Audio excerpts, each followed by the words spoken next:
ये आदमी अचानक चाटने की वजह से जागा। उसने अपनी आंखों से पट्टी हटाई और अगले ही पल हैरान रह गया। उसने खुद को 1000 मीटर ऊंची खड़ी चट्टान पर फंसा हुआ पाया। नीचे एक गहरी खाई थी। ऊपर देखा तो उसका पैराशूट एक सूखे पेड़ में उलझा हुआ था, जिसने किसी तरह उसकी जान बचा ली थी। लेकिन पूरी दीवार चिकनी थी क्योंकि ये एक नमक की खान थी। वो ऊपर कैसे चढ़ सकता था? आदमी ने जल्दी से अपना खंजर निकाला और उसे अपने जूते में फंसा लिया। फिर 2 और खंजर निकाले और ताकत से उन्हें नमक की खान की दीवार में धंसा दिया। उसने पूरी ताकत लगाकर ऊपर चढ़ने की कोशिश की। बस किसी तरह इस भयानक मुसीबत से बाहर निकलना चाहता था, लेकिन मुश्किल से 2 मीटर ही चढ़ा था कि कमजोर खंजर टूट गए। उसका सहारा छूट गया और वो तेजी से नीचे गिरने लगा। किस्मत से पैराशूट अब भी पेड़ की टहनियों में फंसा था, लेकिन उसे राहत मिलती उससे पहले ही सूखा पेड़ उसका वजन सहन नहीं कर सका और धीरे धीरे चटकने लगा। आदमी ने तुरंत पैराशूट की रस्सियों को कसकर लपेटा, खंजर निकाला और तेजी से रस्सी काटने लगा। आखिरकार जब टहनियां टूटने ही वाली थी, उसने रस्सी काट दी और गिरने से बाल बाल बचा। अब उसका एक पैर नमक की दीवार पर था और हाथ किसी तरह चट्टान से चिपके हुए थे। इस हालात में जब वो लगभग हार मान चुका था, तभी उसकी नजर ऊपर गई। एक बकरी चट्टान पर खड़ी थी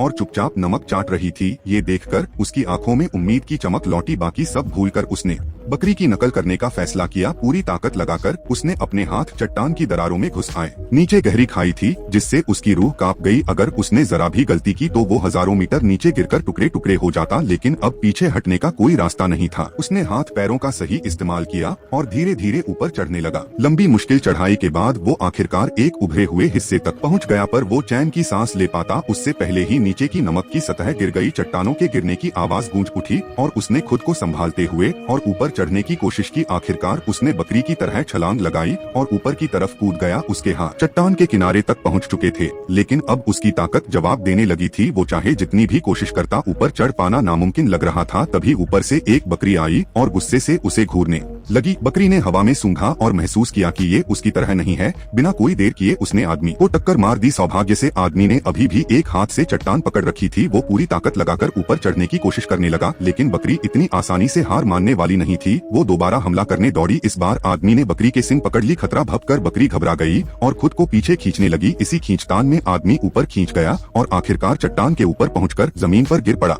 वो हांफते हुए लेटा रहा, फिर धीरे से अपना हाथ उठाया, बकरी के सिर पर रखा और हल्के से सहलाया। उसकी आंखों में सुकून और शुक्रगुजारी झलक रही थी।